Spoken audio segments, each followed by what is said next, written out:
The following is a special presentation on AZTV 7.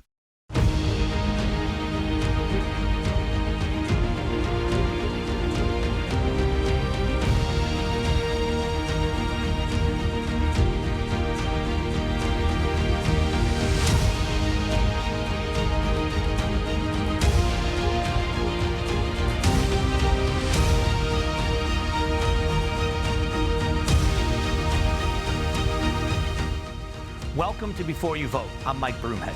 This AZTV special program is here to help you, the voter, understand the 2022 midterm election. We'll be talking with candidates and data analysts to give you insight into who and what is on the ballot. Now, before we get started, I want to give you a behind-the-scenes look at the gubernatorial event that was held here at AZTV last weekend. It was supposed to be a debate between Kari Lake and Katie Hobbs, and with Katie Hobbs declining, we move forward with a 30-minute interview with Kari Lake.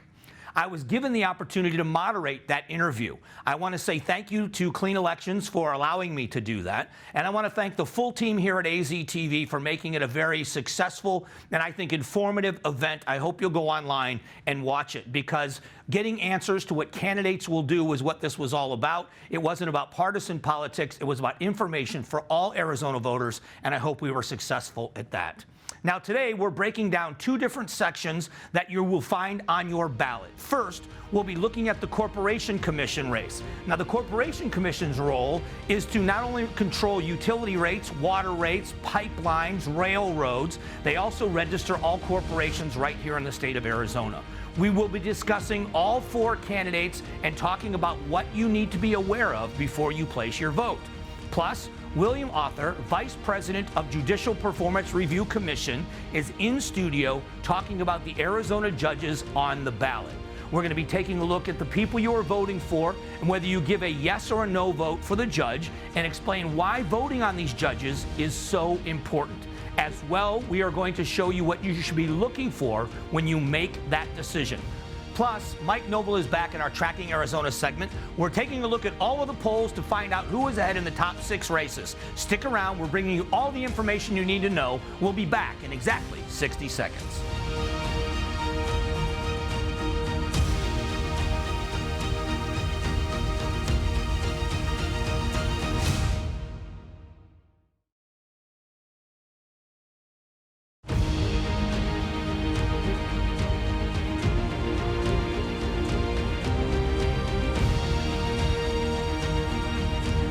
And welcome back to Before You Vote. Let's talk about the Corporation Commission races and why this is so important. First of all, there are 4 candidates running for 2 seats, 2 Democrats and 2 Republicans, which means it's not going to be a split. It could be both Republicans or both Democrats that win. It's whoever gets the top 2 that get votes actually get these seats. So let's talk about the importance of the Corporation Commission. Not only do they regulate utilities and water and what you can be charged, which is so important. When they want to charge more for electricity or water, they've got to get approval from the Corporation Commission, which is immensely important. But they also regulate things like railroads and pipelines and things of that nature, and register corporations here in the state of Arizona. So it's a very important position. These are statewide races, obviously, in the sense that they consume the entire state of Arizona. So let's go over some of the candidates, or all 4 of the candidates that are in this race. Let's start with Sandra Kennedy. She is a current member of the Corporation Commission. She is a Democrat. Her priorities include moving to 100% renewable energy to keep electric prices low and increasing solar energy here in the state of Arizona. So her platform is to move away from fossil fuels and 100% into renewable energy. If she's reelected, she said her biggest priority would be renewable energy, especially solar. One of her projects is working with the Native American communities as they try to transition from coal to more renewable energy. So that, again, is Sandra Kennedy, a Democrat that is running. The other Democrat is Lauren Kuby, who is a Tempe City Council member and a sustainability scientist at ASU.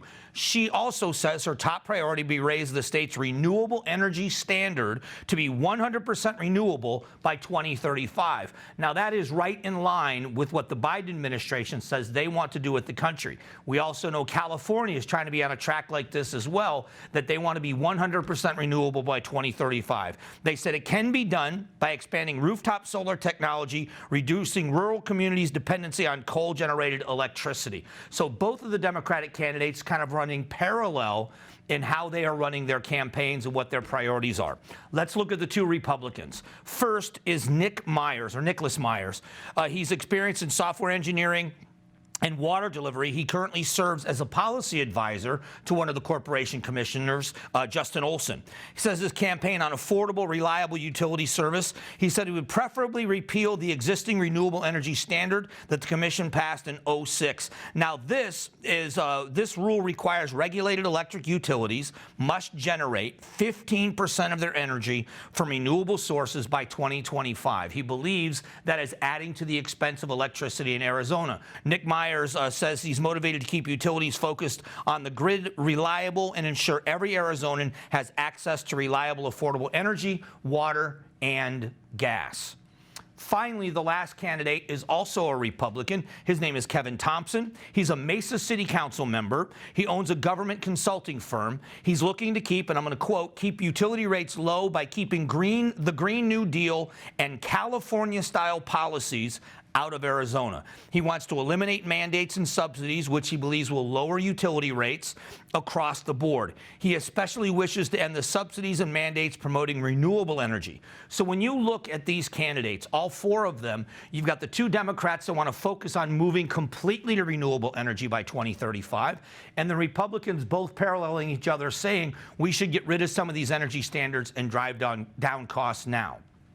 So obviously the two comparing ideologies are, one says we're polluting the planet, part of the Green New Deal approach that says we need to move in this direction to save the planet. And the other side of this is saying what we need to do is try to drive down costs because it's so ultimately expensive.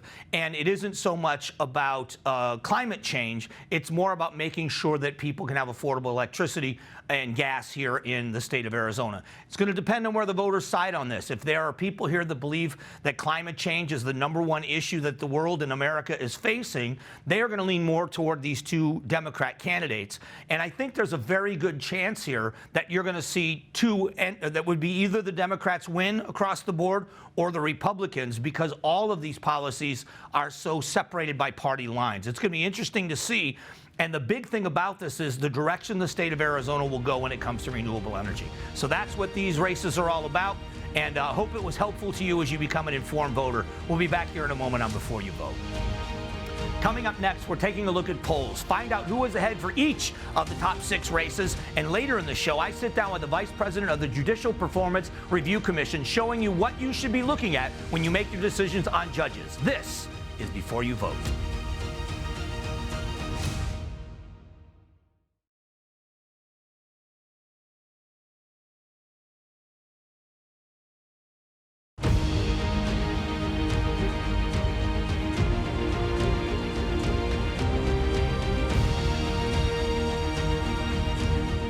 Welcome back to Before You Vote. Now it's time for our Tracking Arizona segment. Joining me is Mike Noble from OH Predictive Insights. Welcome back, Mike.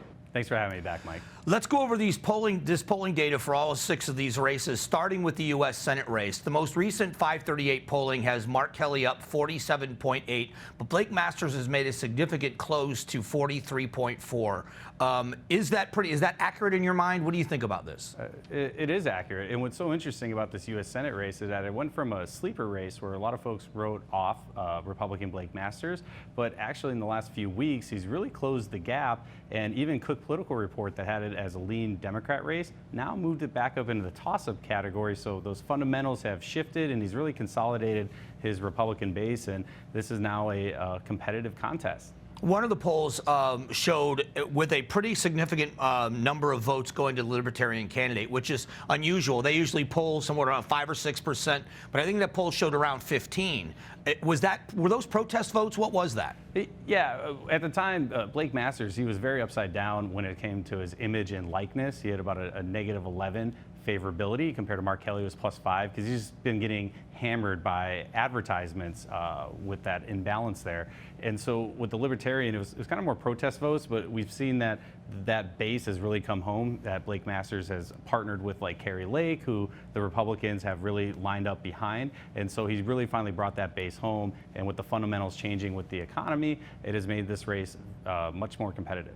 I want to talk just for a moment about spending, because Mark Kelly in this race, compared to all of the others, has severely outspent Blake Masters. Masters. How significant is that? It's usually one of the biggest indicators outside of polling. You look at spending, because at the end of the day, getting your information out, or your ammunition, so to speak, in this political fight, you use that with those dollars. And Mark Kelly has been flush with cash, and a huge disparity in spending between the two. So to see Blake Masters keeping this competitive is incredibly impressive, given the spending disparity. All right, let's move on to the gubernatorial race. Let's look at the race for governor. Kari Lake right now in the latest polling is showing a 3-point lead at 47-44. What do you see happening here? Well, what we see happening there is that, Kari Lake, the Republicans have lined up behind her, Democrats have lined up behind Katie Hobbs, but those all-important independents in the middle, who about 10 years ago leaned to the Republicans by about 5 points generically, now are leaning towards Hobbs by about 5 points. But right now, what we see is that the turnout, Republicans have a bit of an advantage, so it's truly going to come down to who shows up on Election Day. But right now, Kari Lake has a slight edge over Katie Hobbs, but it's going to come down to about 1 in 10, though, those undecided voters that'll make the call. Do you see Lake pulling away, or do you see this staying like this neck and neck throughout? I see it staying still competitive. We have new polling coming out next week, where we're going to have some updated numbers, but I think this race is going to stay competitive, and I think it'll be within 5 points either way. Okay, let's take a look at the state treasurer's race, because this one seems to be the one race where there's a pretty wide gap. Correct. It's the one race where, on the down tickets, where someone actually has a decent advantage, in which Kimberly Yee, being a former treasurer, so she has some built-in name ID already, so she has a bit of a built-in advantage over Quezada on that contest. All right, so now let's talk about the other races, the Attorney General's race. We've got the Superintendent of Public Instruction and the Secretary of State. All of these races are really close. Exactly. What's interesting about the statewide races, people are like, well, how could they be so close? They almost are going the way of the generic ballot. But the interesting thing is that Republicans have about a +8 advantage going into this election, but yet they only have anywhere from a 1 to 3 point lead on these lower information races. So it's interesting that a lot of this will really come down to turnout, but it is not beyond the pale to see that Mark Fincham or Tom Horn or Abe Hamada could be elected to these offices. So when you look at where these races are, again, comes down to turnout. But is there anything that one candidate can do in any of these races, or any of these candidates can do to get across the finish line? Or is it pretty much set in stone? We just got to wait and see what the results are. A lot of it's set in stone. However, I think getting earned media or getting some money to be able to get your message out, it's just they don't really have a lot of money in competing against the governor and Senate races. It's just not even the same zip code when it comes to spending. So I think it's really for them getting out, talking to as many voters, and really focusing on that 2 in 10 voters that are still undecided on this contest. So again, it's going to come down to turnout in all of these races, and it looks like everything's kind of leaning red, except for the Mark Kelly thing that leans blue. But that doesn't matter. This could go down in the wire, and things could change pretty significantly, right? Yeah, and we're seeing that right now. For example, the Senate race 3 weeks ago was a sleeper. Now, today, it's now competitive. And that's the thing of keeping a pulse on it. But right now, we're seeing that Republicans have started to really get some momentum, and Democrats are losing a bit of that momentum that they received from the Roe v. Wade issue that came up. And so that's kind of, it's all about who's got the momentum running into Election Day. And right now, it's starting to look much better for Republicans. Mike, always appreciate the input. Hey, thanks for having me. All right, we'll be back here in just a moment on Before You Vote. Coming up next, it's a look at what it means when you give a yes or a no vote for a judge. Plus, what should you be looking at when you make your decision? This is Before You Vote.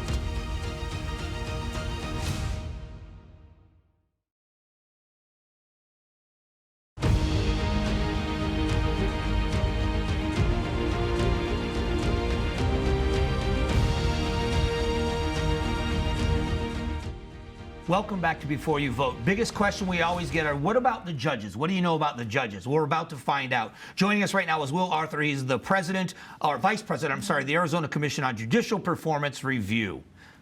Can you explain what the commission is and what you do? Sure.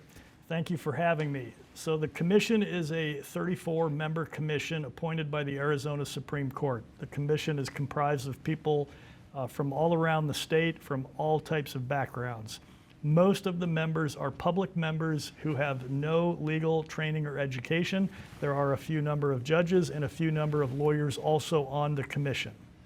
Okay, so let's talk about what you do for the voters and how voters have access to data, because the voters actually choose whether or not to retain a judge in all the courts in Arizona. That's true. So while the voting public does not have much input on who gets appointed to judicial positions, they have all of the input on who gets retained or keeps their position once appointed. So in the primary counties, Coconino, Maricopa, Pinal, and Pima counties, all of the trial court judges are up for retention every few years. And in the process of coming up for retention, they have a review period. And during that review period, surveys are given out to anyone who encounters the judge. It could be a lawyer, it could be a party, it could be a juror, a witness, it could be a court staff, a court interpreter. Anyone who encounters the court is given a survey. The survey has dozens of categories, from judicial temperament to fairness and equality of treatment, legal reasoning, administrative performance, and many subcategories under that, 0 to 4 scale, 0 being poor, 4 being excellent. Those surveys then go to an independent third-party organization that tabulates all of them, and then the data comes back to our commission, and we review it for threshold issues. If there are too many zeros and ones, right, poor and unacceptable, we'll notify the judge and say, you have a threshold issue in these areas and we would like to talk to you about it. Now, if a commissioner thinks there's a problematic area that maybe doesn't rise to a threshold, we can still notify the court and the judge that we would like to address that with them. The judges then have the opportunity to write us a response in writing and appear in person in one of our executive sessions and talk to us about the scores and what they mean and how they feel about them and what they might be doing about them. And then the commission will then go to a vote. And the vote is a public meeting. Any member of the public can attend the vote. And the vote is, does the judge meet standards or not meet standards? So it's not an A through F grade, No, it's pass or fail. It's pass or fail at that point. And so they meet standards or they do not meet standards. And then once that vote is taken, the vote and the data are made available to the public, because now they're going to the ballot, right? Now we're going to the voters. So all the data, all the surveys, all the responses, they're all tabulated on our website, azjudges.info. And then the vote, of course, is reported. And of course, it's also in the voter guide that everyone gets if they, vote. And you can see in that voter guide how they fared in the different categories. So they're not looking at just meet standards or doesn't. You can see how they're graded on all the categories. You can. And on the website, you can even see the breakdown under each category by the subcategories. So there's even more data on the website, and you can go back to prior election cycles and see how a judge might have done 2 or 3 cycles back, see if they're moving in the right direction or if they've got new issues that have come up or none at all.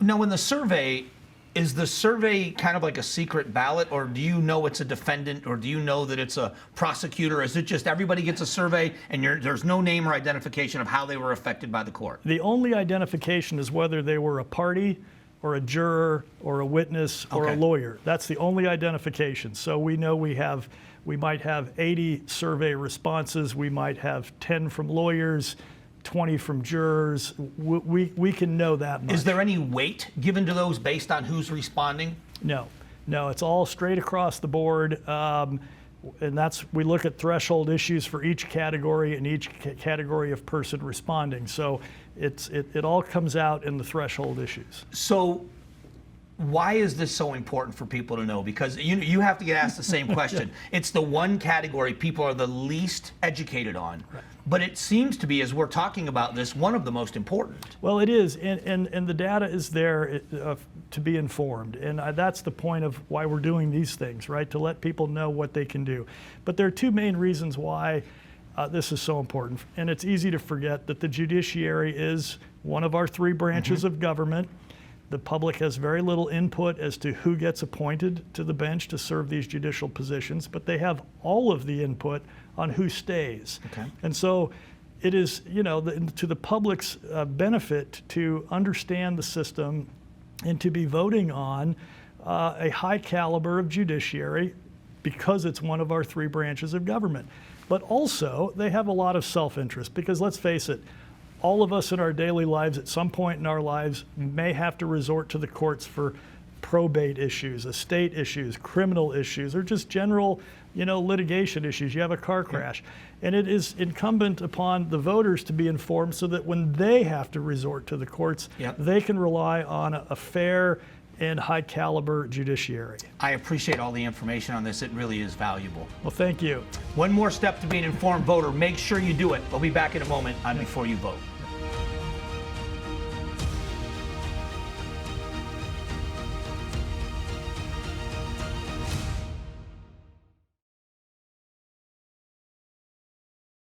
Welcome back to Before You Vote. A big thank you to Will Auther, Vice President of the Judicial Performance Review Commission, and of course, a thank you to Mike Noble. We've covered all top 6 races, interviewing candidates on their positions on the top issues. Plus, we did a deep dive on all of the propositions on the ballot. If you missed any of these interviews, head over to aztv.com/vote.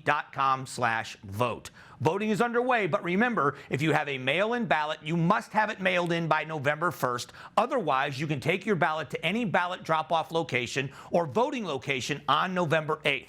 Next week, we are sitting down with former Governor Jan Brewer, talking about what it was like for her run into the governor's office. Plus, Mike Noble is back with Tracking Arizona. We'll be back next week, so be with us then, right here on Before You Vote.